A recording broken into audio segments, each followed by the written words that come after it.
কালকে একজনের বক্তব্য শুনলাম, সে বলতেছে যে 15 বছর কোরআনের অনুষ্ঠান করতে যেমন অনুমতি লেগেছে, আগামীতে আমরা যদি আসতে পারি এভাবে অনুমতি না একেবারে বন্ধই করে দেব।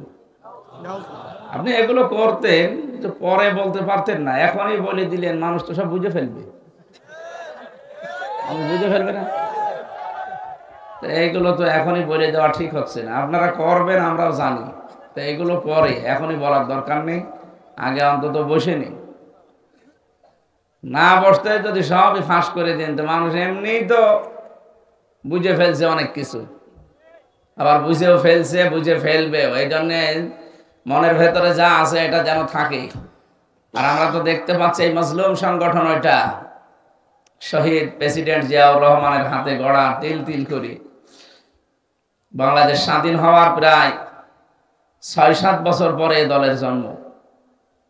দলের জন্ম ৭৮ সালে না, ৭১ সালে স্বাধীন হলে ৭৮ কয় বছর হয়? ৬ বছর। কত? ৭২, ৭৩, ৭৪, ৭৫, ৭৬, ৭৭, ৬-৭ বছর পরে এই জন্ম। এই মানুষগুলো এখন যদি নতুন করে কোনো কথা তোলে কারো বিরুদ্ধে, এই যে চেতনার কথা বলে বলেই তো এই 15.5 বছরে এই জালেমারা শেষ করে দিয়েছে দেশটা। নতুন করে কোনো চেতনা এই দেশে কিন্তু আর চলবে না। চেতনার কথা বাদ দিন, যেই শব্দ দিয়ে আপনি ঘায়েল করতে চান ওই শব্দটাই বিস্ফোরক হয়ে চেয়ার থেকে নামিয়ে দিয়েছে আপনাকে। রাজাকার শব্দ বলেছিলেন না? কালকে যে জন্ম নিয়েছে সেও বলছে আমিও রাজাকার। এই জন্য আগামীতে এরকম কোন শব্দ আপনি চেতনাধারী হবেন না, কারণ এটা মানুষ বিশ্বাস করে যে আপনার এই চেতনায় কাজ হবে না। হাসিনার এই চেতনা যেহেতু আর খায়নি মানুষ, আর সামনে খাবেও না, যে মানুষগুলো এরকম আবল তাবল কথা বলছেন আপনারা থামবেন। সবাই এখন জানাচ্ছে যে আপনারা দলের ক্ষতি করার জন্য উঠে পড়ে লেগেছেন। যেই কয়টা কথা বলছে দেখেন সবগুলো বাইরে থেকে এসেছে, একটাও এই মানুষগুলো খোদ ওই দলের সেই বীজ থেকে, চারা থেকে আসে নাই। এই পাশের জেলা কিশোরগঞ্জ না, কিশোরগঞ্জ জেলার ফজলুর রহমান একজন আছে, ছাত্রলীগের সভাপতি ছিল। সেই লোকটা এখন ওখান থেকে তওবা মাওবা করে ফিরে এসে দলে যোগ দিয়ে ওই বড় মনে হয় ওই সব হয়ে গেছে। আপনার এত বেশি চেতনা, কোথায় ছিলেন 17 বছর? আপনি কি করেছেন বলেন? আপনার কি আছে অবদান? এবং যে সমস্ত জায়গাতে মানুষ ইসলাম প্রিয়, বিশেষ করে বাংলাদেশের সাতক্ষীরা, চাঁপাইনবাবগঞ্জ, চট্টগ্রাম, এই জায়গাগুলোতে, চট্টগ্রামের পরে কক্সবাজার, এই জায়গাগুলোতে একচেটিয়া মানুষ ইসলাম ইসলাম আর ইসলাম ছাড়া কিচ্ছু চায় না। সে যে ইসলামই হোক, ইসলাম চায় তারা। এখানে আপনি অন্য কিছু খাওয়াতে পারবেন না।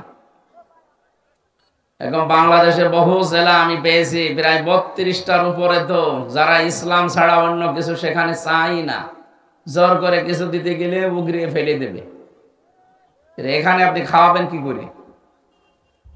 আর যে জোয়ার উঠেছে আমরা দেখতে পাচ্ছি কোরআনের আয়াত অনুযায়ী, ইযা জা নাসরুল্লাহি ওয়াল ফাত ওয়া রাআইতান নাসা ইয়াদখুলুনা ফি দীনিল্লাহি আফওয়াজা। হে নবী, যখন আল্লাহর সাহায্য আসবে তখন আপনি বিজয় দেখতে পাবেন। আর বিজয় দেখতে পাওয়ার পরেই কয়েকটা জিনিস সামনে আপনার ভেসে উঠবে। তার এক নম্বরে আপনি দেখতে পাবেন আরাআইতান নাসা ইয়াদখুলুনা ফি দীনিল্লাহি আফওয়াজা, দলে দলে পালে পালে মানুষ ইসলামে প্রবেশ করছে। আপনি আগস্ট মাসের 5 তারিখের আগ পর্যন্ত এই দেশের জরিপ দেখেন। যারা জরিপ ছাপায় তারা তো আন্দাজে কিছু করেনি, অন্তত হালকা পাতলা কিছু পেয়েছি। এই যে বিশ্বের 257টা রাষ্ট্র নিয়ে জরিপ বের হচ্ছে, মাইক্রোসফট, ভয়েস অফ আমেরিকা, আন্তর্জাতিক অনেক সংস্থা যারা চেষ্টা চালিয়ে এগুলো বের করে। জানুয়ারি মাসের 1 তারিখে দেখবেন এগুলো সব ফ্ল্যাশ হয়। কি পান? সারা দুনিয়ার 257টা রাষ্ট্রে সবচাইতে সাম্প্রদায়িক সম্প্রীতি নিয়ে বসবাস করে বাংলাদেশের মানুষ। অথচ আমাদের এই পাশের দাদা বাবুরা সারা জীবন ছড়িয়েছে যে এই দেশে নাকি সংখ্যালঘু নির্যাতন হয়। কি সারা দুনিয়ার মোড়লদেরকে কথা শোনাতো না যে দেশের সংখ্যালঘু নির্যাতন হয়, অথচ রেপোর্ট দিচ্ছে খ্রিস্টানরা, ইহুদিরা যে না, তামাম দুনিয়ায় সবচাইতে বেশি নিরাপদে আছে বাংলাদেশে অমুসলিমরা। শুধু এতটুকুই শেষ করেনি, তারা রিপোর্ট দিয়েছে তামাম দুনিয়ার 257টা রাষ্ট্রের সবচাইতে বেশি মিথ্যা তথ্য পরিবেশন করা হয় ভারতে। আমার তামাম দুনিয়া যখন চিনে ফেলেছে, আশপাশের কোন রাষ্ট্রের সাথে তাদের সম্পর্ক ভালো না। ভারত আমাদের শত্রু নয়, ভারত আমাদের শত্রু নয়, হিন্দুরা আমাদের শত্রু না। শত্রু হচ্ছে উগ্রপন্থী কিছু আছে, জঙ্গি হিন্দু, এরা। এগুলো মানুষ নামে কলঙ্ক, যারা আল্লাহর ঘর একটার পর একটা ভেঙে দেয়। পৃথিবীর কোন ধর্মে আছে যে উপাসনালয় সব ভেঙে দেওয়া লাগবে? কোন ধর্মে আছে? আর আপনারা যতগুলো আল্লাহর ঘর ভেঙে ফেললেন, আপনাদের পূর্বপুরুষরা এই পৃথিবীতে আল্লাহর ঘরে হাত দিয়ে কাজ ফিম মাকুল হয়ে গেছে। আব্রাহা, কথা বলেন না কেন? বাবরি মসজিদ থেকে শুরু করে গতকালকে একটা মসজিদ ভেঙেছেন ভারতে। কি ধোয়া তুললেন যে এখানে 500 বছর আগে মন্দির ছিল। দুনিয়ার মানুষ মাটির নিচে তেল পায়, গ্যাস পায়, সোনা পায়, আর শয়তানরা শুধু মন্দির পায়। খালি মন্দির পায় বলে 500 বছর আগে, 1000 বছর আগে এখানে রাম মন্দির ছিল, এখানে ওই মন্দির ছিল। কেন আর দেশে জায়গা নেই? মসজিদের নিচে মন্দির পাওয়া লাগবে। আমাদের ধর্মে বাড়াবাড়ি নেই, জোর জবরদস্তি নেই, এই জন্য আমরা কিছু বলি না। তার মানে এই নয় যে আমরা কিছু বলতে পারি না। কথা বলেন না কেন? শুধু একটু বয়কটের ডাক দিয়েছে, ওরা ভাই না বাবা ডাকা আরম্ভ করেছে। কারণ ওরা জানে যে আমাদের সবচাইতে বড় ব্যবসার জায়গা এই বাংলাদেশ। এতদিন মেয়ে ছিল, সম্পর্ক ছিল, মেয়ে নেই, এখন সম্পর্ক নেই। এখন আবার চেষ্টা চালাচ্ছে অন্য লাইনে। না, সফল হতে পারবেন না। আর যারা ওদের ফাঁদে পা দিয়ে এই দেশের মানুষের ভেতরে বিভ্রান্তি সৃষ্টি করতে চান, ডিভাইডেড করতে চান, আপনি কিন্তু ওই জালেমার মতো ধরা খাবেন আবার। কারণ এই দেশের মানুষ এখন আর আগস্টের 5 তারিখের আগে নেই। 5 তারিখ চলে গেছে, এটা জানুয়ারি মাসের 10 তারিখ। কথা বলো না কেন? August, September, October, November, December, January, কতদিন হয়ে গেল? মানুষ কি আর সে 5 তারিখের আগে আছে? এজন্য নতুন করে আবার যদি এই উগ্রপন্থী হিন্দুদের পাঁদে পা দিয়ে কেউ এই দেশে নতুন কিছু করতে চান, আপনি সফল হতে পারবেন না। কারণ তরুণ প্রজন্ম ওটা মানবে না। আমার ভাইরা, আমরা যে কথা বলার জন্য পর্যন্ত আসলাম, নেতৃত্ব যারা দিতে চাইবে তাদেরকে প্রথম নাম্বারের কোয়ালিটি অর্জন করতে হবে, তারা জ্ঞানী হবে। আর জ্ঞান যত আল্লাহ সবে কোরআনে কারিমের ভেতরে রেখে দিয়েছেন। আর রহমানু আল্লামাল কোরআন খলাকাল ইনসানা আল্লামাহুল বায়ান। আল্লাহ বলেন, আমি যে রহমান, আমার সব চাইতে বড় দয়ার প্রমাণ, আমি তোমাদেরকে কোরআন শিখিয়েছি। এই কোরআনে কারিমের জ্ঞান আমি যাদেরকে দিয়েছি, এটা সব চাইতে বড় দয়ার প্রমাণ। এটা কোরআন যারা পেয়েছে, এই মানুষগুলো যেন খুশি হয়। قل بفضل الله وبرحمته فبذلك فليفرحوا هو خير مما يجمعون। হে নবী, আপনি বলুন, তাম দুনিয়া চাপে আনন্দে আছে, আমি আল্লাহর কাছে কিন্তু কোরআন শ্রেষ্ঠ। সুতরাং যারা কোরআন পাবে তারা যেন আনন্দে থাকে, তারা যেন খুশি হয়।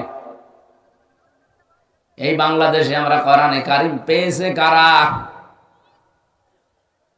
প্রশ্ন আসতে পারে, যারা পড়তে পারে তারা না। ভালো করে খেয়াল করে কথাগুলো মিলাবেন। আল্লাযীনা আতাইনাহুমুল কিতাবা ইয়াতলুনাহু হাক্কা তিলাওয়াতি রব্বুল আলামিন বলেন, যাদেরকে আমি কিতাব দিয়েছি, তার মানে কোরআনে কারীম দিয়েছি, কোরআনের 53টার উপরে নাম আমি পেয়েছি, তার একটা নাম আছে, কোরআনের নাম কিতাব। কোরআনের নাম কি? এই কিতাব যাদেরকে দিলাম, এই পৃথিবীর ময়দানে মানুষগুলো দেখবেন তারা হক আদায় করে কোরআন পড়ে। আমি হাক্কা তিলাওয়াতের ব্যাখ্যা পড়েছি, কোন মানুষ যদি হক আদায় করে কোরআন পড়তে চায়, মাস্ট বি, এই জীবনে তাকে 4টা বিষয় মানা লাগবে। ও বেবাড়িয়াবাসী, মিলান তো আপনার জীবনে আপনি কোরআন পেয়েছেন কিনা, আপনি আসলেই হক আদায় করে তেলাওয়াত করেন কিনা। আমি আবার বলছি, রিপিট করছি, ভালো করে খেয়াল করেন। যারা কিতাব পেয়েছে, কোরআন পেয়েছে, তারা এর হক আদায় করে পড়ে। উলাইকা ইউমিনুনা বিহি, আর এরাই কোরআনে বিশ্বাসী। আমা ইয়াকফুর বিহি ফাউলাইকা হুমুল খাসিরুন। যারা এভাবে পড়ে না, হক আদায় করে না, এই মানুষগুলো আমার কোরআন বিশ্বাসও করে না, তারা ক্ষতিগ্রস্ত। বলেন নাউজুবিল্লাহ। মনে মনে ভাবতে পারেন কি বলছে, আমার বাড়িতে কোরআন শরীফ আছে, আমার 2 ছেলে হাফেজ, আমি প্রতি সপ্তাহে একটা করে খতম করি, আর এ বলে কোরআনই আমি নাকি পড়ি না। না, পড়া এই শব্দটা যদি কেউ হক আয়, তাকে 4টা শর্ত মাস্ট বি মানা লাগবে, নয়তো তার পড়ার হক আদায় হবে না। কথা বলছে? 1 নম্বরে আপনাকে শুদ্ধ করে পড়া লাগবে। এটাকে আমি বানাচ্ছি নাকি? আরাতিলিল কোরআনা তারতিলা। রব্বুল আলামিন বলেন, আমার কোরআন যদি পড়েন হে নবী, আপনি সহি শুদ্ধ করে তার তিলের সাথে পড়বেন, থেমে থেমে স্পষ্ট ভাবে। তাহলে কোরআন শরীফ স্পষ্ট ভাবে থেমে থেমে তার তিলের সাথে পড়া এর হক। এ কথা বলছে কে? আপনি আন্দাজে পড়তে গেলে অর্থ পাল্টিয়ে ফেলবেন। যেখানে যে অক্ষর যেভাবে উচ্চারণ করা দরকার, যদি ওটা উচ্চারণ সমস্যা হয়, দেখবেন অর্থ আকাশ পাতাল পাল্টিয়ে গেছে। যে কিছুক্ষণ আগে পড়লাম না, ইদা জা নাসরুল্লাহি ওয়াল ফাত, এখানে নুন সাদ র নাসর আছে, নাসর মানে সাহায্য। নুন সিন র নাসর যদি কেউ উচ্চারণ করে, মুখটা গোল না করে স্বাভাবিক ভাবে সিন দিয়ে, তাহলে বাংলা অর্থ হবে, যখন আসবে ঈগল পাখি, যখন আসবে আল্লাহর সাহায্য, তখন আপনি বিজয় পাবেন। আর আপনি অর্থ করছেন, যখন আসবে ঈগল পাখি, তখন আপনি বিজয় পাবেন। এটা কথা হলো। খালি একটা অক্ষর একটু উলট পালট হয়ে গেছে উচ্চারণে, আপনি দেখেছেন অর্থ কি করে আকাশ পাতাল বদলিয়ে গেল। এজন্য কোরআন পড়তে হলে শুদ্ধ করে পড়া লাগবে। সারা বাংলাদেশের ভেতরে যতগুলো জেলাতে কোরআন শুদ্ধ করে পড়ানো হয়, তার ভেতরে বিবাড়িয়া অন্যতম। কথা ভালো করে বুঝে মিলাবেন। তাহলে হক আদায় করে পড়ার শর্ত কয়টা? আরো জোরে বলেন। এটা ক্লাস চলছে, ছাত্রের মতো বলেন তো কয়টা? 1 নম্বরে কি করে পড়া লাগবে? আমি আল কোরআন রিসার্চ ফাউন্ডেশনের সদস্য ছিলাম জেলে যাওয়ার আগে। ওই সময় আমরা একটা রিপোর্ট পেয়েছিলাম, এই দেশে 100 জনের 95 জন মানুষ কোরআন শুদ্ধ করে পড়তে পারে না। তাহলে হক আদায়ের একবারেই গোড়া কেটে ফেললেন আপনি। দ্বিতীয়টায় যায়, কেউ যদি কোরআন শুদ্ধ করে পড়ে, তার দ্বিতীয় হক হচ্ছে শুধু পড়লে হবে না, এটাকে বুঝতে হবে। ওয়ালাকাদ ইয়াসসারনাল কুরআনা লিয-যিকরি ফাহাল মিন মুদ্দাকির। 4 জায়গায় 8টা এক সূরার ভেতরে আল্লাহ দিয়েছেন। রব্বুল আলামিন বলেন, আমি এই কোরআনে কারীমকে সহজ করে দিয়েছি বোঝার জন্য, এরপরেও কি কেউ আসো এখান থেকে শিক্ষা নেওয়ার মতো? আল্লাহ আফসোস করছেন। তার মানে আপনাকে শুদ্ধ করে পড়ার পরে এটা বোঝার জন্য চেষ্টা চালাতে হবে। আর আমি জানি সারা বাংলাদেশে বিবাড়িয়ায়, যেহেতু এখানে নবীর ঘর মাদ্রাসা বেশি, কোরআনে কারীম বোঝানোর মতো মানুষ এই জেলায় বেশি, তার মানে 2টা পাওয়া গেছে। কি কথা বলছেন না? 3 নম্বরে, শুধু নিজে বুঝলে হবে না, এটা নিজের প্র্যাকটিক্যাল জীবনে মানতে হবে। কম বেশি এ জেলার মানুষ কোরআনে কারীম মানার ক্ষেত্রে যে দেখি ধরা খেয়ে যায়। কোরআন যদি সত্যি কেউ মানতে চায়, বিশ্ব নবীর হাদিস আমি কিছুদিন আগে কসবার যে কি এলাকায় জেনে এসেছিলাম, কালিয়ারা, ওকে একটা হাদিসের ব্যাখ্যা করেছিলাম প্রথম অংশের, মান করাল কোরআনা ফাস্তাযহারাহু, যে ব্যক্তি কোরআন পড়ে আর কোরআনকে ইজহার করার চেষ্টা করে, ইজহার মানে বিজয় করা, শুধু ইজহার মানে প্রকাশ করা না, স্পষ্ট করা না, ওটা নুন সাকিন আর মিম সাকিনের যে কায়দা আছে ইজহার, ওখানে হয়তো স্পষ্টের অর্থ শেষ। কিন্তু তাফসিরে হাদিসের ব্যাখ্যায় যদি কেউ ইজহার শব্দের ব্যাখ্যা শুধুমাত্র স্পষ্ট করা বলে, হবে না, এখন অর্থ আছে। ইজহারের চূড়ান্ত অর্থ হচ্ছে কোরআনে কারীমকে বিজয় করার জন্য চেষ্টা চালাতে হবে। আপনি কোরআন যদি বিজয় দেখতে চান, বিজয় যদি হয়ে যায় কোরআনে কারীম, তাহলে আপনি দেখবেন ফাহাল্লা হালালাহু ওয়া হারামা হারামাহু, এর হালাল বিধানগুলো আপনি হালাল জেনে মানতে পারবেন, আর হারাম বিধানগুলো হারাম জেনে আপনি ছেড়ে দিতে পারবেন। আদখালাহুল্লাহুল জান্নাহ, নবীজি বলেন আল্লাহ তাকে যেন জান্নাতে দিয়ে দিয়েছে। জান্নাতে দেবে না দিয়েছে? হ্যাঁ, আদখালা এটা মাঝি, এটা পাস্ট, আদখালা ইয়াদখিলু, নবীজি বলেন আল্লাহ তাকে যেন জান্নাতে দিয়ে দিয়েছে। তার মানে কোরআনে কারীম যতদিন বিজয় না হবে ততদিন আপনি হালালকে হালাল জেনেও মানতে পারবেন না, হারামকে হারাম জানার পরও আপনি ছেড়ে দিতে পারবেন না, বাধ্য হবেন হারাম কাজ করতে। এরকম জায়গা দেশে নেই? সব যোগ্যতা আছে আপনার, সব কিছু ওকে, এরপরও আপনাকে চেয়ারে বসতে দেবে না, 10 লাখ টাকা লাগবে। এরকম জায়গা বাংলাদেশে ছিল না? ছিল মানে সব জায়গায়, প্রাইমারি স্কুল থেকে বিশ্ববিদ্যালয় পর্যন্ত, রান্নাঘর থেকে আদালত পর্যন্ত তাকান, সব জায়গাগুলোতে যোগ্যতা থাকার পরও আপনি বসতে পারবেন না, মামা লাগবে। এই মামা দেওয়া তো হালাল, ঘুষ দেওয়াও যেমন হারাম, নেওয়াও যেমন। বাধ্য হচ্ছে আমি, এই কারণে দেশে কোরআন বিজয় নেই। কোরআন যদি বিজয় থাকতো আমি এই হারাম কাজ নিজেও করতাম না, করতেও দিতাম না। এই জন্য আমির জামাত ডাক্তার শফিকুর রহমান হাফিজাহুল্লাহ অলরেডি ঘোষণায় দিয়েছেন, যদি কোরআন এই দেশে কায়েম হয়, বিজয় হয়ে যায়, সর্বপ্রথম দিন আমরা এই দেশ থেকে চাঁদাবাজি ঝাঁটিয়ে বিদায় করব। কারণ তখন চাঁদাবাজ আপনি করতে পারবেন না। এই যে কিছু মানুষের মাথা খারাপ হয়ে গেল ওই দিনের পর থেকে, তারা মানুষের ভেতরে ছড়িয়েছে ইসলাম যদি আসে হাত কেটে দেবে। আরে ভাই, হাত তো কাটবে চোরের, আপনার কি? আপনার ভয় কিসের? আপনি কি চোর? ঠাকুর ঘরে কে রে? আপনার এরকম হয়ে যাচ্ছে না? অনেকে বলেছিলেন যে আপনার ধরে ধরে হাত কেটে দেব, বলেছিলেন তো চুরি যে করবে তার হাত কাটা যাবে, আপনার ভয় নেই। আপনি ভয় পান কোন কারণে? তার মানে আপনার চরিত্র এরকমই, এখানে আপনার এত ভয় লাগে। আপনার ভয় লাগুক আর সাহস লাগুক, কোনো কিছু করার নেই। ইসলাম এদেশে আসলে প্রথম দিন এদেশ থেকে চাঁদাবাজি বন্ধ হবে, কোনো মহারথী ঠেকাতে পারবে না, সে যাই হোক। এখন আপনি চেষ্টা করেন কি করে ইসলাম ঠেকিয়ে রাখা যায়, না তো আপনার আবার সমস্যা হবে। কোরআনে কারীম যদি আপনি হক আদায় করে পড়তে চান, আর যদি সত্যি বলেন যে আমি এতে বিশ্বাস করি, 3 নম্বরে আপনাকে এটা কিন্তু মানা লাগবে। খালি শুদ্ধ করে পড়া না, শুদ্ধ করে পড়ে শেষ করা না, শুধু বুঝে শেষ করা না, এটাকে মানতে হবে।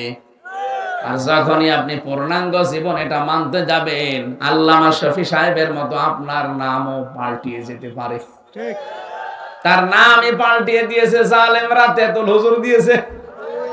অনেকে তেতুল হুজুর, এটা মুরব্বী মানুষ, হাজার হাজার আলেমের উস্তাদ, আর তার নামটাই পাল্টিয়ে দিয়ে দিল। এখন ওনারে আর আল্লামা আহমেদ শফি অনেকে চেনে না, তেতুল হুজুর বললে চেনে। কেন? যতজনই কোরআন শুদ্ধ করে পড়েছে সারা জীবন, একটা শত্রু সারা বাংলাদেশে ওনার ছিল না, ওনার কেউ চিনতও না। যতদিন নিজে শুদ্ধ করে বুঝেছে, কেউ শত্রু ছিল না।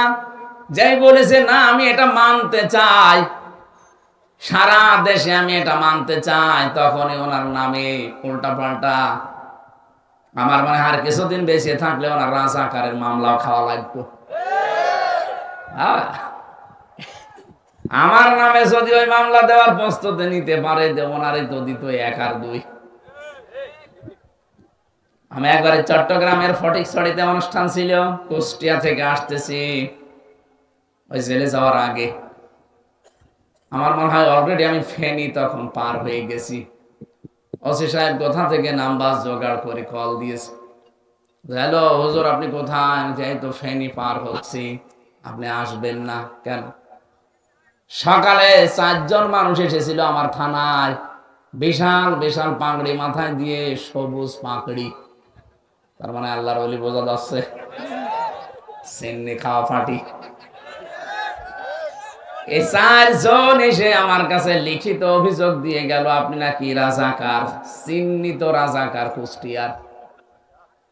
আপনি রাজাকার হয়ে এলাকায় আসবেন, আমি ওসি হতে থাকতে আপনাকে আমি আসতে দেব না, দয়া করে আপনি আসবেন না। আমি বললাম স্যার আপনি আমার চেনেন? না, কারণ আমি তো আর ওই আপনাদের ধর্মের লোক না, আমি একটা হিন্দু মানুষ। আপনার আমি এমনি নাম শুনেছি, কিন্তু এভাবে আমি দেখি মেখি নাই। তা আপনি রাজাকার বলে গেল, আর আপনি লিখে তো দরখাস্ত নিয়ে নিলেন। আমার বয়স এখন 33, ওই সময় ছিল 30। 33 বছর বয়স আমার। আমার বাবা ওই সময় হয়েছে কিনা আল্লাহ জানে। হেসে ফেলেছে, বছর বছর কি বলেন। যারা দিয়ে গেল ওরা তো মনে হচ্ছে স্বর্গ থেকে এসেছে। এত সুন্দর চেহারা, এত বড় বড় দাড়ি, আর পাগড়ি মাথায় দিয়ে আছে, সবুজ পাগড়ি। আমি তখনই বুঝেছি যে আল্লাহর ওলিরাই হবে। সবুজ পাগড়ি যখন বলেছে, ওই নজিবুল বসর মজ ভণ্ডরের দলের লোক। শয়তান শুনলাম মরে গেছে, মরে গেছে। হ্যাঁ আলহামদুলিল্লাহ মরে গেছে, আলহামদুলিল্লাহ। আরো আগে মরার দরকার ছিল। এই শয়তান আর এই কুমিল্লার এলাকায়, চাঁদপুরের এলাকার একজন রেজাউল হক চাঁদপুরি, মাঝ ভান্ডারী, এই 2 শয়তান মিলে কোরআনের পাখি শহীদ আল্লামা দেলাওয়ার হোসাইন সাইদি রহমতুল্লাহ আলাইহি তার নামে মামলা দিয়েছিল। তারা নাকি ধর্মীয় অনুভূতিতে আঘাত দিয়েছে। সারা জীবন যে লোকটা ধর্ম প্রচার করে গেল, সে নাকি ধর্মীয় অনুভূতিতে আঘাত দিয়েছে। আর ওরা ধর্মের 12টা বাজাচ্ছে। এই বাংলাদেশের সবচাইতে ধর্মের 12টা বাজিয়েছে এই সুন্নি নামে কলঙ্ক কিছু মানুষ। কিসের সুন্নি? আপনি আপনার নামে লিখবেন আপনি বেদাতি। যত বেদাত সব ওদের ভেতরে পাবেন। ইয়ালি বাবা, কেল্লা বাবা, ফতে বাবা। এটা কি সুন্নাহ না বেদাত? সব নতুন করে বানিয়েছে। এদের সাথে কেউ মিলে জিকির করবেন না, কারণ আল্লাহর নামের পাশাপাশি অন্য কাউকে কেউ যদি ডাকে তার ডবল শাস্তি হবে। সূরা ফুরকানের ভেতরে আছে 68 নাম্বার আয়াত, ওয়াল্লাযীনা লা ইয়াদউনা মা'আল্লাহি ইলাহান আখার। রহমানের বান্দা যারা, তাদের এই গুণটা থাকবে যে তারা আল্লাহকে ডাকবে, কিন্তু অন্য কাউকে তার সাথে ডাকবে না। অথচ তাহেরি সাহেবরা আপনি দেখেন, আল্লাহর নাম কিছুক্ষণ ডাকার পরে ইয়ালি বাবা, কেল্লা বাবা, ফতে বাবা। কোথায় পেলেন ভণ্ডামি? আমি নামটা ধরলাম শুধু বোঝার জন্য। বলেন আপনি কোথায় পেয়েছেন যেখানে আল্লাহর সাথে অন্য কাউকে ডাকা জায়েজ নেই? আর আপনি নতুন নতুন করে আরেকটা নাম পাল্টিয়ে ওইটাও জিকির বানিয়ে চালিয়ে দেন। এই জন্যই তো বলছি, এই জেলার আলেমরা করে কি? সমস্যা আছে, কারণ এই জেলায় তো আল্লাহর ওলি ছিল। আলেম যেখানে বেশি, জালিমও সেখানে বেশি। হ্যাঁ, বন্ধ মানে একেবারে হারাম করে দেওয়া দরকার, কারণ জাহান্নামে নিয়ে যাচ্ছে মানুষকে। যেখানে আসবে এই বেদাতিরা, সুন্নি নাম নিয়েছে চুরি করি। কিসের আহলে সুন্নাত ওয়াল জামাত? ওরা যদি আহলে সুন্নাত ওয়াল জামাত হইতো, আমরা কি ঘোড়ার ঘাস কাটছি?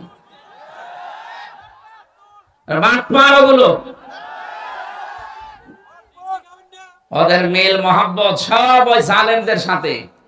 ভিডিও বের হয় দেখেন না, জালেমের প্রশংসা করছে বসে বসে। সারাটা জীবন যে লোকটা হাসিনার 5 আটা গোলামি করে গেল, সে নাকি তাদের বন্ধু। এই জন্যই তো মুনাফিকের শাস্তিটা যে বেশি হবে এমনি না, এই কারণে বেশি হবে। এরা এই দলও আছে, আবার ইসলাম যদি আসে দেখবেন ওরা আবার ওই দলও আছে। না, প্রচার যখন প্রকাশ যখন হয়ে গেছে, ওই শয়তানরা যেন আর আসতে না পারে। ইসলামের এত ক্ষতি এই দেশে কাফেরদের দ্বারা হয়নি, ওই শয়তানদের দ্বারা যা হয়েছে।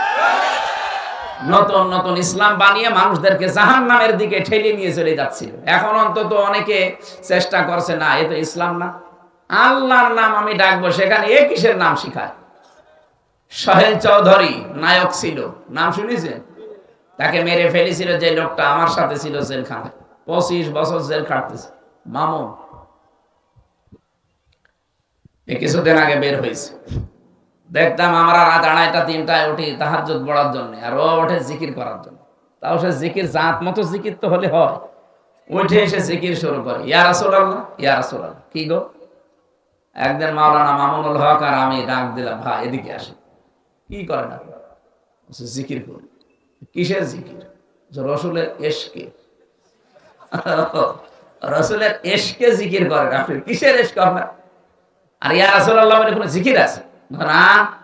সবুজ পাগড়ি মাথায় যে একজন এসেছিল জেলখানায়, সেই লোকটার সাথে আমি ছিলাম। সে আল্লাহর ওলি আমারে শিখিয়েছে যে ইয়া রাসূলুল্লাহ জিকির করলে তাড়াতাড়ি জেল থেকে বের হওয়া যায়। ওরে শয়তান, এ তো জিকির না, এ তো ফিকির, এর একটা ধান্দা। আর না, যে শিখিয়েছে সেও হয়তো জানে না, আর আপনি যা শিখেছেন আপনি না জেনে শিখেছেন, এটা জিকির না। মানে যদি জিকির শিখতেই চান, একটা ইবাদত এটা। জিকির কিন্তু খেলাচোরা জিনিস না। জিকির কি? আর শয়তানরা নাচানাচি করে জিকিরটার 12টা বাজিয়ে দিয়েছে। জিকির একটা ইবাদত। বলেন তো, একটা ইবাদত যদি হয় তার নির্ধারিত একটা সিস্টেম থাকবে না? নামাজ যেমন একটা ইবাদত, নামাজ আন্দাজে যেরকম পড়লে হবে, তার একটা সিস্টেম নেই। নামাজের আগে 13টা ফরজ আছে। কয়টা? নামাজের ভেতরে বাইরে মিলে 13টা ফরজ। 13টা ফরজের 1 নাম্বার ফরজ আছে শরীর পাক, কাপড় পাক। এগুলো আছে না? শরীর পাক বলতে আমরা কি বুঝি? শরীর মানে শুধু স্বাধীন হাত বডি, এটা নাই। গোসল করলে, ওযু করলে, সাবান সোডা দিয়ে আপনি পরিষ্কার করে ফেললেন, পাক পবিত্র হয়ে গেল। কিন্তু শরীর তো শুধু এতটুকু না। আমার পরিবার একটা শরীর, আমার সমাজ একটা শরীর, এই বিশ্বটা একটা শরীর। এই জন্য নবীজি জানিয়েছেন তামাম দুনিয়ার মুসলমানেরা সব একটা শরীরের মতো। কোন জায়গায় যদি একটু কষ্ট হয়, সারা দুনিয়ার মানুষ যেন টের পায় যে হ্যাঁ অমুক জায়গায় আঘাত লেগেছে। আমার চোখে ব্যথা হলে পুরা শরীর টাটায় না? পুরা শরীর টের পেয়ে যায় না যে না অমুক জায়গায় ব্যথা? তামাম দুনিয়ার সব জায়গায় কোন মুসলমান যদি বিপদে পড়ে, অবশ্যই অবশ্যই আপনার এই 220 কোটি 210 কোটি মুসলমান আছে, সবার ভেতরে একটা কষ্ট আসবে। আর যদি না আসে, বুঝবেন যে ওটা মুসলমান না। মুসলমানের যদি কিছু হয়, অবশ্যই আরেক মুসলমানের কষ্ট হবে। আর যদি ওর কিছু হওয়ার পরে আপনার ভেতরে কোনো প্রতিক্রিয়া না আসে, বুঝবেন যে না ও মুসলমান না, ও মুসলমানের ওর শত্রু। বলেন তো, শরীর পাক এই শব্দ শোনার পরে আপনি গোসল করে, ওযু করার পরে সাবান শ্যাম্পু দিয়ে একেবারে পাক পবিত্র হয়ে চলে গেলেন মসজিদে। এখান থেকে কসবাজ এই মসজিদ আছে, এই মসজিদে যাবার সময় দেখলেন যে রাস্তার মাঝে একজন শাবনূর দাঁড়িয়ে আছে। কে? এটা আল্লাহর ওলি। এখন ওরে আপনি দেখার পরে দেখলেন নাউজুবিল্লাহ আস্তাগফিরুল্লাহ, চলে গেলেন মসজিদে। ওখানে নামাজে দাঁড়িয়ে তেলাওয়াত করছেন আলহামদুলিল্লাহি রাব্বিল আলামিন। আর মাঝে মাঝে আপনার মনে হবে আমি কি দেখলাম? আমি কি বেশি বললাম? এটা মনে হবে কিনা বলেন তো? তাহলে এখন কি আপনি শাবনূরকে মেরে ফেলবেন? কি করবেন? তাকে পবিত্র করা লাগবে না? কে দিয়ে পবিত্র করবেন? পানি ঢেলে দেবেন না, তাকে পবিত্র করার জন্য বোরকা লাগবে। এক কথা বললেন না কেন? এখন এই বোরকা দেওয়ার দায়িত্ব কি আমার নাকি ওর স্বামীর, ওর বাবার, ওর বড় ভাই? এক কথা বলছেন কেন? সর্বোপরি রাষ্ট্রের যিনি দায়িত্বে আছে তার। এই জন্যই তো আমরা এত পাগল হয়ে যাই। এই দেশে এমন কিছু বিধান আছে যেটা ওয়াজের মাধ্যমে হবে না, হামজা কিয়ামত পর্যন্ত ওয়াজ করলেও সম্ভব না, এটার জন্য আইন লাগবে। এই দেশের 351 জন এমপি যদি মুফতি আমিনের মতো হয়ে যায়, 300 এমপির ভেতরে 151 জন এমপি যদি এই যে আমাদের জামাতের আমির ডাক্তার শফিকুর রহমানের মতো হয়ে যায়, যারা কোরআনে কারিম বুকের ভেতরে নিয়ে সংসদে ঢুকবে, প্রথম দিনই যদি আইন পাশ করতে পারে যে মাননীয় স্পিকার আমরা পর্দার আইন চাই, হেজাব ছাড়া কেউ বাইরে যেতে পারবে না, উনি যদি বলে কারা কারা চান হাত তোলেন, 151 জন যদি হাত তোলে, বলবে হ্যাঁ জয়যুক্ত হয়েছে, হ্যাঁ জয়যুক্ত হয়েছে, এটা আজকে থেকে পাশ হয়ে গেল, কালকে থেকে কোনো সকিনারে আর বেপরদায় পাওয়া যাবে না।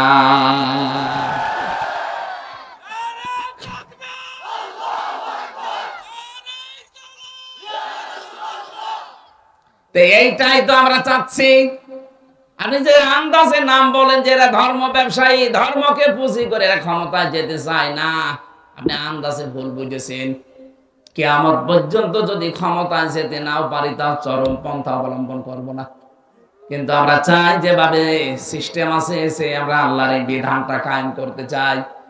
আর এই জন্যই তো এই মানুষগুলোকে পাঠাতে হবে কোরআন বুকে নিয়ে যারা ঢুকতে পারে। এমন মানুষকে পাঠানো যাবে না যে লোকটা ঢুকেছে লাল পানি খেতে খেতে। এমন মানুষ দেশে ছিল না? যারা মদের ব্যবসা করে, বাবার ব্যবসা করে। এই যে টেকনাফে একজন দায়িত্বে ছিল বদি, ও ইয়াবা সম্রাট ছিল, ইয়াবা সম্রাট। আমি কোরআনে কারিম হক আদায় করে পড়ার যে শর্তগুলো লাগিয়েছিলাম, এটাকে আমি বানিয়ে বানিয়ে লাগিয়েছি। বলেন, শুদ্ধ করে পড়তে হবে, 2 নম্বরে বসতে হবে, 3 নম্বরে আপনাকে এটা মানতে হবে। আরে মানার জন্য আমি বারবার চেষ্টা চালাচ্ছি। এই দেশে যারা একামতে দিনের দায়িত্ব পালন করে মন থেকে, আমি আবার বলছি, যারা মন থেকে একামতে দিনের দায়িত্ব পালন করে লোক দেখানোর জন্য না, আপনি দেখবেন এই মানুষগুলো এইটা চায় যে আমি কি করে কোরআনের বিধান মানতে পারি। এমন একটা পরিবার, এমন একটা সমাজ, এমন একটা রাষ্ট্র আমরা তৈরি করতে চাই যেখানে কোরআনের বিধান মানা যায়। এটা যদি কেউ রাজনীতি মনে করেন, হ্যাঁ এটাই আমার রাজনীতি। আমি তো চাই এদেশের 18 কোটি মানুষ আল্লাহর বিধানগুলো মেনে চলুক। আমি নিজে শুধু মেনে চলবো না, আমি এটা মানতে চাই এবং মানাতে চাই। আল্লামা আহমেদ শফী যতদিন পর্যন্ত নিজে পড়েছেন, বুঝেছেন, মেনেছেন, কিছুই হইতো না। যেই বলেছে না আমি এটা মানাতে চাই, এই দেশে নবীর বিরুদ্ধে কেউ যদি কথা বলে টিকে থাকতে না পারে, আমরা ফাঁসি চাই, তখনই তাকে শাপলা চত্বরে হাজার হাজার মানুষের জীবন দেওয়া লেগেছে। কথা বলেন ঠিক কিনা? আল্লামা দেলাওয়ার হোসাইন সাইদি সহ যত মানুষ এই দেশ থেকে অন্তত এই ফ্যাসিস্ট সরকারের আজমে বিদায় নিল, আপনি বলেন তো তারা যদি সারা জীবন কোরআন পড়তো, কোরআন বুঝতো, নিজেরা যতটুকু আছে মানতো, কিচ্ছু হইতো না তাদের। বলেন, যেই বলেছে না আমি মানতে চাই, সুতরাং আমি মানাতে চাই এই দেশের মানুষকে, তখনই তারা 13 বছর আটক করে রেখেছে। আমারও প্রথম দিন অফার দিয়েছিল, যেই দিন ধরে ওই দিনের পরের দিনে রিমান্ড দিয়েছে। রিমান্ডে আমারে বলেছে দেখেন যা যা বলতে বলি এইগুলো বলবেন, আর আমরা যেগুলো বলি এইগুলো বাইরে যেয়ে বলবেন, আপনাকে কালকে ছেড়ে দেব না। এত 5-8টা গোলাম এখনো আমি হয়নি। আপনি যা যা শিখিয়ে দেবেন এইগুলো সব দেশের বিরুদ্ধে, আকিস গ্রুপের বিরুদ্ধে, জামাত ইসলামের বিরুদ্ধে। কোন কারণে আমি বলতে যাব? যদি না বলেন তাহলে আপনার বউ তুলে নিয়ে আনবো। এত নিচে নেমেছিল এই শয়তান, না এই মানুষ মানব প্রতি শয়তান গুলো এত নিচে নেমেছিল। আমার ভাইরা, এখানে এই জেলায় যারা আলেম আছেন মনে করছেন আমি এত সুন্দর করে কোরআন শরীফ পড়ি, আমার হক আদায় হয় না। না হয় না, আপনাকে শুদ্ধ করে তো পড়া লাগবে। আপনি একটা মানলেন, 2 নাম্বার আপনাকে বুঝতে হবে, আপনি বোঝেন ও কম বেশি। 3 নাম্বার আপনাকে মানতে হবে, আপনি মানতে পারছেন। আপনি পরিবারে কোরআন মানেন, সমাজে মানেন, আপনি কি অর্থনীতিতে কোরআন মানতে পারছেন? সেখানে তো ব্যাংকিং ব্যবস্থা এমন তৈরি করা আছে যা সুদ দিয়ে চলে। এটা আপনার ওয়াজে বন্ধ হবে না, এটা বন্ধ হওয়ার জন্য আইন তৈরি করা লাগবে। অর্থনীতি ইসলামে নেই, এক কথা বলেন না কেন? এটা একটা ইবাদত, অনেকে জানেই না। এর ভেতরে যে কতগুলো নিয়ম নীতি আছে ব্যবসা করার জন্য, নবীজি নিজে যেহেতু ব্যবসা করেছেন, এই যে মুদারাবা বলা হয়, মুদারাবার কি কনসেপ্ট কি? একজন টাকা দেবে আর একজন শ্রম দেবে। খাদিজাতুল কুবরা রাদিয়াল্লাহু তাআলা আনহা তিনি অর্থ দিয়েছিলেন, মুহাম্মদুর রাসূলুল্লাহ শ্রম দিয়েছিল। এইটাই তো মুদারাবা বলে। কোন ব্যাংকে এই ব্যবসা এভাবে করে আপনি বলেন? যদি করে কোন ব্যাংক, আপনি তার সাথে কারবার করবেন। আর এটা করার জন্য শুধু ওয়াজ করলে হয় না, এটার জন্য আইন পাশ করা লাগে। সুদ ভিত্তিক অর্থনীতি গুলো চলছে, ব্যাংকিং ব্যবস্থা চলছে। আপনি যদি সেখানে যে আয়াত পড়ে বলেন সুবহানাল্লাহ সুবহানাল্লাহ, হবে? নবীজি নিজে 13 বছর মক্কায় নামাজ পড়েছিলেন। কত বছর? 13টা বছর। বলেন তো, কাবা শরীফের সময় 360টা মূর্তি ছিল না? উনি যে 360টা মূর্তির সামনে নিয়ে 13টা বছর উনি মক্কায় থাকতে নামাজ পড়লেন। ওনার নামাজ হওয়ার কথা? কি মনে হয় আপনার নামাজ হওয়ার কথা? মূর্তির সামনে নিয়ে নামাজ হয়? তাহলে ওনার নামাজ হলো কি করে? নামাজ হয়েছিল এই কারণে, কারণ উনি বাধ্য, মূর্তি সরানোর ক্ষমতা ওনার ছিল। ওই নবী মদিনায় যে রাষ্ট্র ক্ষমতা হাতে পেয়ে যখন মক্কা বিজয় করলেন, তখন একটা একটা করে মূর্তিগুলো সব ভেঙ্গে ভেতর থেকে ফেলে পুরা পরিষ্কার করলেন। এবার নামাজ পড়েছিলেন না পড়েন নাই? এই দেশে যতদিন যাকাত ভিত্তিক অর্থনীতি রাষ্ট্রীয়ভাবে কায়েম না হয়, ততদিন আপনি নির্দ্বিধায় ইসলামী ব্যাংকে কারবার করবেন, কারণ তার একটা শরিয়া বোর্ড আছে। এখন যদি মনে করেন না সোনালী রূপালী চৈতালি ইসলামী সবই সমান, কে বলেছে আপনি সমান? এরা তো পারছে না, তাই বাধ্য হয়ে আপনাকে এই কাজ করাচ্ছে। আর ওরা তো একবারে সরাসরি করছে। ইসলাম এসে গেলে ওইগুলো যদিও থাকবে না, সবগুলো পরিবর্তন হয়ে ইসলামী ব্যাংকের এই আদলে চলবে। সেখানে মোশারাকা থাকবে, মুদারাবা থাকবে, মোরাবাহা থাকবে, বায়ে সালাম থাকবে, বায়ে ইস্তেসনা থাকবে, বায়ে মুআজ্জাল থাকবে, বায়ে ওয়াহিদা, এরকম 28টা নিয়ম আছে। এগুলো সবগুলো তখন রাষ্ট্রীয়ভাবে পালন করা আপনার জন্য আইন করে দেওয়া হবে। মানবেন না? মানে নামাজের বিলটা যদি ওই সময় আনা হয়, যাকাতের বিলটা যদি আনা হয়, এদেশে যত সুদ ভিত্তিক অর্থনীতি আছে, ব্যাংকিং ব্যবস্থা আছে, সবগুলো তখন বন্ধ হয়ে যাবে। তার মানে নবীজি যখন ক্ষমতা পেয়েছিলেন, তখন যেমন সব ভেঙ্গে ভেঙ্গে চুরমার করে পরিষ্কার করে করে নামাজ পড়েছিলেন, ওই রকম অবস্থা হবে। আমরা তো ওইটা চাচ্ছি ভাই। তাছাড়া একেবারে 50 বছর ক্ষমতায় বসে থাকবো না। কখনো এইরকম মন যদি কারো থাকে, তার ইমানের সমস্যা আছে। যদি কারো ভেতরে এই লালসা থাকে যে আমি ক্ষমতায় বসে 50 বছর থাকবো, তার ইমানের সমস্যা আছে। আপনার এইটা থাকা লাগবে যে আমি এই বিধানগুলো কায়েম করার মাধ্যমে 18 কোটি মানুষকে আমি সুদ থেকে, মায়ের সাথে জেনা করা থেকে বাঁচাবো। এই যে এলাকায় টাকা ছেড়ে রাখে, 1000 টাকা ছেড়ে রাখে, মাসে মাসে 200 টাকা করে বেশি পায় না? এলাকা এখন শুরু হয়নি। এটা যে মায়ের সাথে একেবারে প্রকাশ্যে জেনা করার গুনাহ হয়, আপনি জানেন? অথচ এলাকায় বহু মানুষ বলছেন করেন। যারা যারা করেন বলেন তো, আপনি মায়ের সাথে কেবল জেনা করে আসলেন, আপনি নামাজ পড়বেন, ভন্ডামিন একটা, আপনার নামাজ হয়? তাও যাত্রার সাথে হলে হয়, নিজের গর্ভধারী মায়ের সাথে জেনা করবেন আর নামাজ পড়বেন, রোজা রাখবেন, আর আপনার নামাজ কবুল হয়ে যাবে। আল্লাহ কি পাগল হয়ে গেছে? এইটা তুলে দেওয়া লাগবে না? এটা কি ওয়াজে বন্ধ হবে? কারা কারা এগুলো ছেড়ে দেবেন? নিজের আসল টাকা বাদ দিয়ে লাভ ছেড়ে দেবেন, হাত বলেন তো। কয় টাকা ছেড়ে রেখেছো? এদিকে আসো, দাঁড়িয়ে না। কয় টাকা ছেড়েছে? না না, বুঝেছেন? আমার মনে হচ্ছে এলাকায় এমনকি এই যে জমি জায়গা দিয়ে যে সমস্যাটা আছে এই দেশে, বহু জায়গায় আমরা দেখি 1 বিঘা জমি আমি ভাইয়ের কাছে নিলাম, ওনারে 1 লাখ টাকা দিলাম, যতদিন জমি করে খাবো ততদিন টাকা ফেরত দেওয়া লাগবে না। কি এটার নাম কি? পর্তন। এটা কি আপনার আছে? ঠিক আছে। এটা কিন্তু মায়ের সাথে জেনা করার গুনাহ হচ্ছে আপনার। যেই করেছেন এটাকে বন্ধ করা লাগবে। হ্যাঁ, সিস্টেম আছে, ওই 2টা পালন করলে এটা আপনি বাঁচতে পারবেন। যতদিন আপনি ওই জমি করে খাবেন, 2 বছর 5 বছর 10 বছর, ততদিন সরকারের খাজনা আপনি দেবেন। 2 নম্বরে যখন উনি ওই টাকা আমার কাছ থেকে ফেরত নেবে, জমি ফেরত দেওয়ার পর যদি 1 লাখ টাকা নেয় 8-10 হাজার টাকা কম নেওয়া লাগবে। কথা বুঝেছেন? আমি জানি আপনি করবেন না, কারণ লস হয়ে যাবে। আরে ভাই, লাভ লসের মালিক কি আপনি বলেন তো?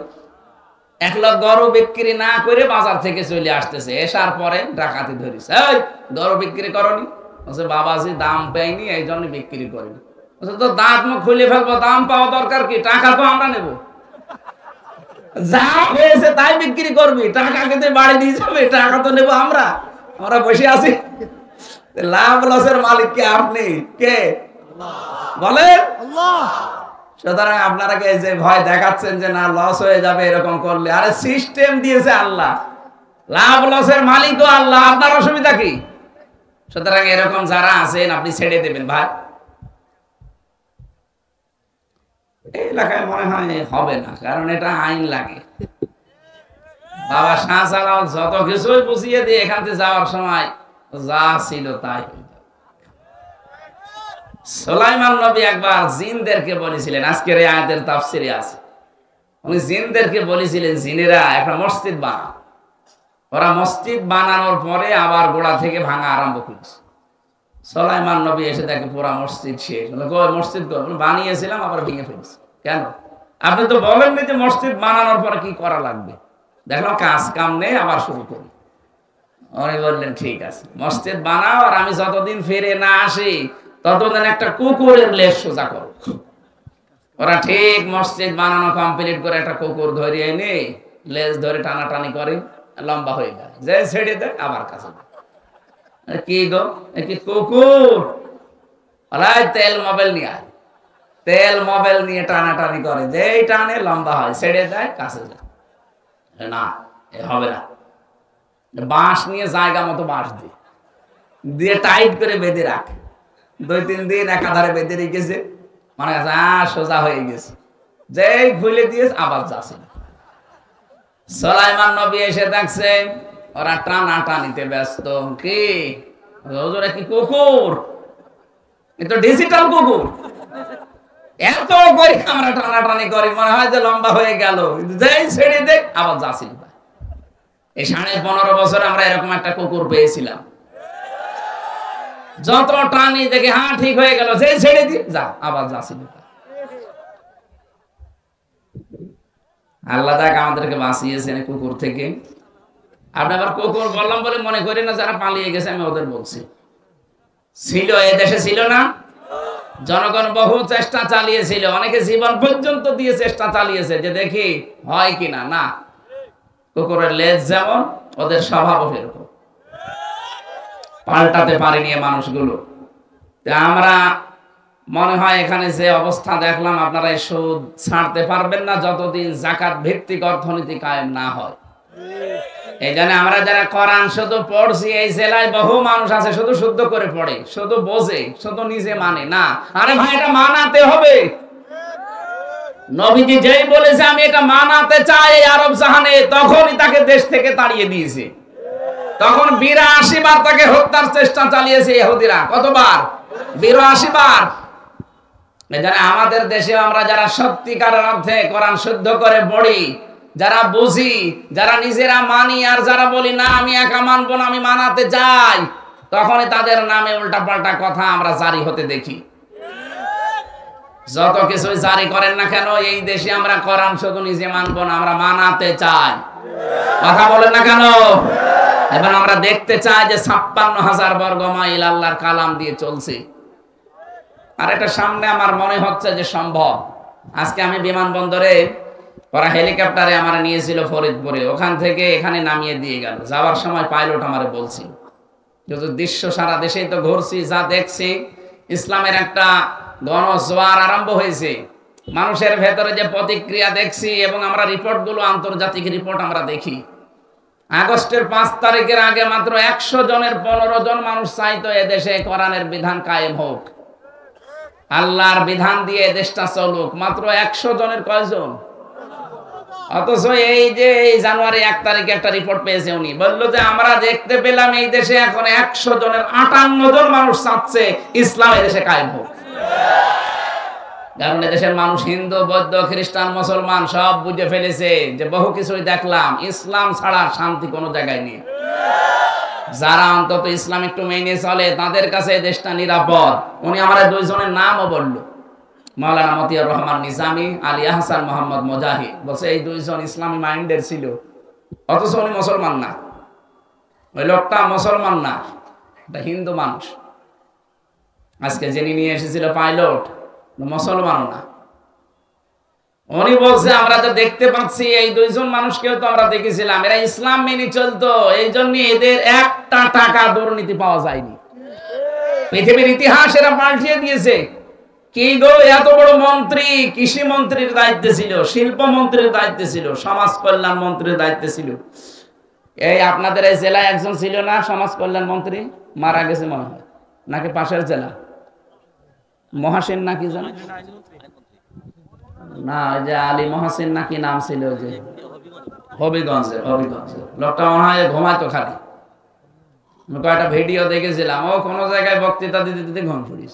কি গো, সমাজ কল্যাণ মন্ত্রী ছিল। লোকটা মরে গেছে না? হ্যাঁ, মারা গেছে।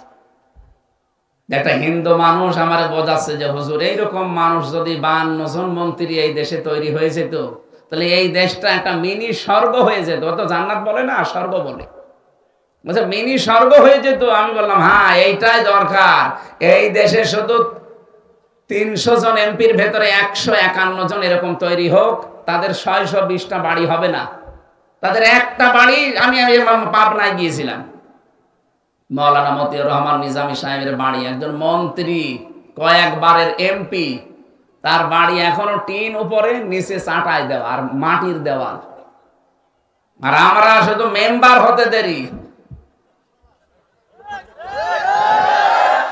মানুষ তো এখন সব বুঝে ফেলেছে ভাই। তারা হিন্দুরাও বলছে যে না, এদেশে ইসলাম ছাড়া শান্তি পাওয়ার কোন রাস্তা নেই। আপনি দেখেননি সেদিন আমিরে জামাত ডাক্তার শফিকুর রহমান খুলনা গিয়েছিল, খুলনা কয়রা। ওখানে একজন হিন্দু নেতা, সে এসে বলছে দেখেন যা দেখলাম, যা বুঝলাম এই দেশে, ও তো আল্লাহ বলতে পারে না, একেবারে বলছে উপরওয়ালার বিধান ছাড়া শান্তি হবে না। তারা বুঝে ফেলছে, আর আপনি এখনো বোঝেন না মানে, নাকি না বোঝার ভান করে আছেন? এই ভান বাদ দেন, ভান বাদ দেন। এখন সময় চলে এসেছে, যেহেতু এই কয়েক মাসে 15 থেকে 58 হয়ে গেছে, আর কিছুদিন যেতে দেন। ইসলামের যে জোয়ার সৃষ্টি হয়েছে, 100 জনের 100 জন মানুষ বলতে বাধ্য হবে যে আমরা ইসলামে দেশে চাই। মানুষ যখন ভিকটিম হয়ে যায় তখন তার দিক দ্বারা ঠিক থাকে না। আমি নিজে ছিলাম তো, নিজে বুঝেছি। ভালো মানুষ ধরে নিয়েছে, আপনি টাকা চাবেন, আমারে নিয়েছে, বলছে 10 লাখ টাকা দেন, নাই তো 50টা মামলা দেব। মনে হচ্ছে টাকা আমার বাবার কাছে পায়, সে টাকা পাচ্ছে। আগস্টের 5 তারিখের পরও আমরা দেখলাম অনেককে চাঁদাবাজি করতে, মনে হচ্ছে টাকাও পায়, যে বলছে দেন। আরে ভাই, চাঁদাবাজি না করে আমিরে জামাত বলে না যে ভিক্ষা করে খাবেন। আপনি মানুষ চাঁদাবাজি করেন, ঢাকা তো এত খারাপ না। হ্যাঁ, আমি 19 সালে আমার মাহফিল ছিল সিরাজগঞ্জে, ওই যে লালন শাহ সেতু পার হয়ে গাড়ি আমার আটকিয়ে দিল ডাকাত, যা ছিল সব তো নিয়ে নিল, ড্রাইভারকে দিল 2 চড়, দিয়ে ওর মোবাইলটা নিয়ে নিল। নিয়ে আমি বললাম ঠিক আছে চলেন। হুজুর দাঁড়ান, যাবেন যে চলে, এখনো কুষ্টিয়া কত দূর, তেল মেল লাগবে না, কিছু আছে না? আর কিছু নেই। ওখান থেকে 500 টাকা বের করে বলছে যে 5 লিটার তেল কিনে নেবেন, নিয়ে বাড়ি যাবেন। ড্রাইভার কিছুক্ষণ যাওয়ার পরে বলছে হুজুর ডাকাত হলেও ইমানদার ডাকাত। আমরা তো এরকম ইমানদার ডাকাত দেখতে পাচ্ছি না, ইমানদার ডাকাত না। এই কয়েকদিন আগে নারায়ণগঞ্জ বন্দর, এরা 12:30টার পরে, 12:30টার পরে গেছে এই চাঁদাবাজি করতে। এত বড় সাহস, গাইবান্ধার জজের কাছে 50 লাখ টাকা চাঁদা শেষ। বসে আমি রাতের বেলা চাইলাম, কে গো, মানুষ টের পাইলো কি করে? আরে শয়তান, রাত 12টা 1টায় বলে আমি চাঁদা চেয়েছি, মানুষ টের পেলো কি করে? কি মেশিং ওরা লাগিয়ে বসে আছে জানেন আপনি? আমি নিচে দেখিয়ে এসেছি রিমান্ডে। আপনি পায়খানায় বসে বসে কি করছেন সেটা ওরা দেখতে পাচ্ছে। এত বড় কঠিন জিনিস ওদের হাতের মুঠার ভেতরে। গোয়েন্দা বিভাগের এখন বলছে যে আমরা দেশটা শুধু দেখতে চাচ্ছি যে কে কিভাবে কি করে, সব তো আমাদের নখদর্পণে আছে। এজন্য আপনি থামেন, দলের নাম নিয়ে হোক আর নিজের পরিচয় হোক, যা করছেন একবার যদি ওই চার দেওয়ালের মাঝে চলে যান না, কোনো বাপ আপনাকে বের করবে না। কত অসহায় হয়ে থাকা লাগে, আমি নিজে তো দেখেছি 3টা বছর, কেউ কারো না। এই জন্য উল্টা পাল্টা কাজ করেন না, দরকার হয় ভিক্ষা করে খান, নিজের রক্ত দরকার হয় বিক্রি করে খান, তারপরও এই চাঁদাবাজি করা যাবে না, মানুষকে ঠকানো যাবে না। আল্লাহ আমাদেরকে তৌফিক দিন মেনে চলার, বলেন আমিন।